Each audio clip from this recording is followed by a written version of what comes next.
نہیں لکھا ہوا ہے کہ مزار بناؤ. یہاں تک کہ اللہ کے رسول محمد صلی اللہ علیہ وسلم نے کہا کہ کوئی بھی قبر پکی نہیں ہونا چاہیے، اگر پکی ہے تو اس کو زمین سے نش کرنا چاہیے.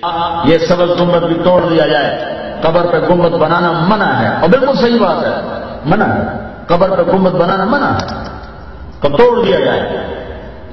علماء اپنے اپنے ہیلے بیان کریں گے، ہر علماء اپنے اپنے ہیلے بیان کریں گے. کیا حضور صلی اللہ علیہ وسلم کے لیے کوئی خصوصیت؟ حضور صلی اللہ علیہ وسلم کے لیے کوئی خصوصیت نہیں. اور یہ گنبد بنانے والے یہ بدعتی شریفی حضور صلی اللہ علیہ وسلم کے لیے کوئی خصوصیت نہیں. اور یہ گنبد بنانے والے یہ بدعتی شریفی اور یہ 7ویں صدی ہجری اور 6ٹھی صدی کے آخر میں یہ گنبد تعمیر ہوئی، اور اس کے اوپر پہلے بلو کلر تھا، پھر ترکیہ حکومت نے اس کے اوپر گرین کلر لگایا جس کو گنبد خضرا کہا جاتا ہے. تو اس کے توڑنے کا حکم اللہ کے رسول صلی اللہ علیہ وسلم نے دیا ہے، بے شک دیا ہے. اور چونکہ اس میں ایک فتنے کی بات ہے اس لیے اس سے روکا ہے رکی ہوئی وہ بات انشاءاللہ تعالیٰ وقت آئے گا تو وہ بھی ٹوٹ جائے گا، اس میں کوئی مسئلہ نہیں ہے. انشاءاللہ تعالیٰ وقت آئے گا تو وہ بھی ٹوٹ جائے گا، اس میں کوئی مسئلہ نہیں ہے. یہی سمجھانا چاہتا ہوں کچھ لوگوں کو مزاروں سے چڑے.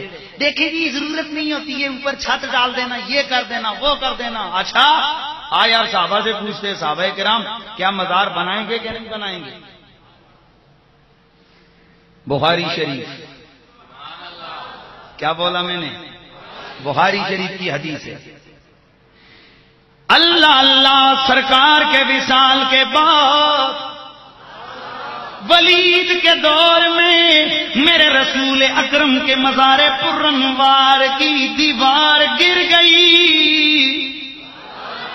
سرکار کے مزار کی سرکار کے مزار کی دیوار گر گئی. سرکار کے مزار کی دیوار گر گئی. ولید نے آرڈر دیا اب گہری دیوار بنیادیں کھودو اور اچھا سا مزار بناؤ. تابعین کا دور ہے. اللہ اللہ ولید کے کہنے پر اس جگہ سے کھدائی شروع کر دی گئی.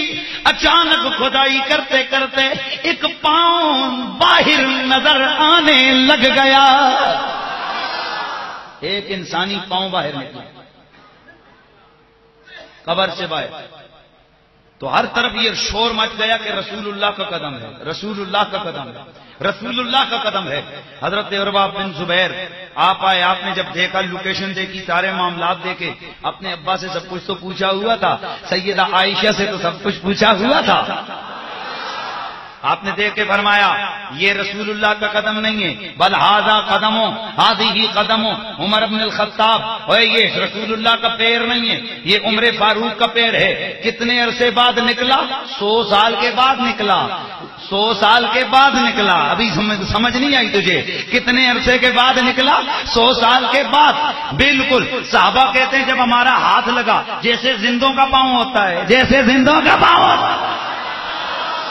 تابعین کہتے ہیں ایسے لگا جیسے زندوں کا پاؤں ہوتا ہے. میں نے پوچھا بے ادب ٹولا اتنا بتاؤ، یہ تو صدی کے قریب وقت گزر گیا وصال کے بعد، ان کا مزار بننے کے بعد یہ جو آج پاؤں ظاہر ہوا یہ کس کا ہوا؟ بخاری کہتی ہے حضرت عمر کا ہوا. بخاری کوئی اور کتاب نہیں، بخاری. یہ وہی بخاری ہے جسے تو صبح بھی پڑھتا ہے، جسے تو شام بھی پڑھتا ہے. یہ وہی بخاری ہے جسے پڑھ کے تجھے بخار آ جاتا ہے، پیار نہیں آتا. بخاری یہ وہی بخاری کہہ رہی ہے کہ پاؤں ظاہر ہوا کس کا؟ جناب حضرت سیدنا فاروق اعظم کا. 100 سال کے قریب وقت گزر گیا، 100 سال کے قریب وقت گزر گیا، لیکن پاؤں سلامت ہے. اور بابا ذرا سمجھو، پہلی بات تو یہ کہ مزار کی دیوار گری، اس کا مطلب ہے کہ مزار 12ویں 13ویں صدی والوں نے نہیں بنائے، پہلی صدی والوں نے بنائے تھے. اور پھر اگلی بات قدم مبارک ظاہر ہوا، اسے کچھ بھی نہیں ہوا تھا. اور یار اگر نبی کے غلام کے قدم کو زمین کچھ نہیں کہہ سکتی تو میرے رسول کے جسم کو زمین کیا کچھ کہہ سکتی ہے؟ اللہ اللہ مزار کی دیوار مکمل کی گئی. یہ تو بعد کی بات گئے سیدہ عائشہ صدیقہ بیوہ ام المؤمنین ام المؤمنین ام المؤمنین، ہم مومنوں کی ماں مدینے میں 61 سالی ہو گئی ہے. پیار سے مدینے میں 61 سالی. کیا کروں میں؟ ام المومنین کچھ کیجئے. بارش نہیں رہی، برس رہی. آپ نے فرمایا اچھا ایسا کرو سرکار کے مزار کی چھت سے کھڑکی نکالو.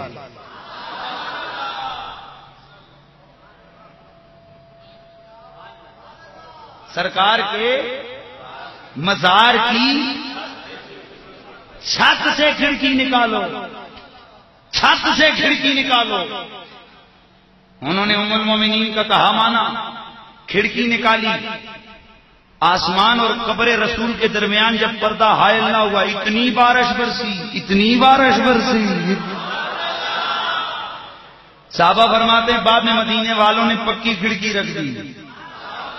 کبھی غور کیا ہو تو آج بھی سرکار کے گنبد پہ کھڑکی موجود ہے.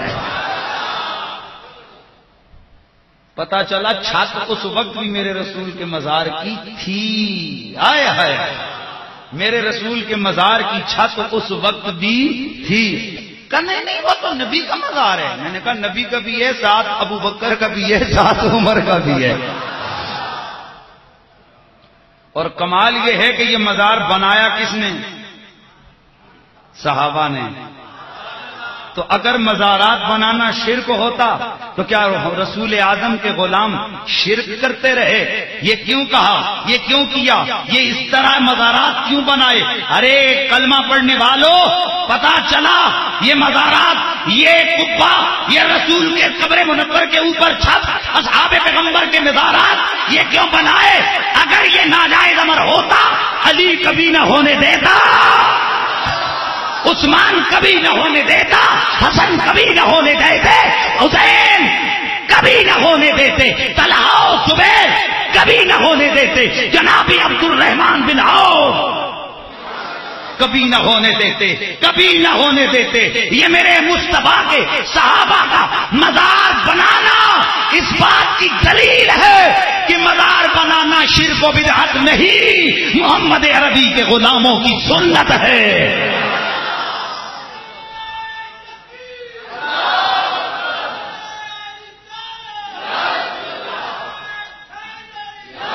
لیکن مزار بنتا سب کا نہیں، کسی کسی کا ہے. بس گفتگو کو ان کی طرف لے کے جا. مزار ہر کسی کا نہیں بنتا، ادب والوں کا بنتا ہے، محبت والوں کا بنتا ہے. اچھا میں آگے بڑھتا ہوں. یعنی سادہ لفظ اگر بولوں نا تو مزار بے ایمانوں کا نہیں بنتا، اللہ کے ولیوں کا بنتا ہے. مزار اللہ کے ولیوں کا بنتا ہے. تو یہ پہلی صدی میں مزار شروع ہوئے صحابہ.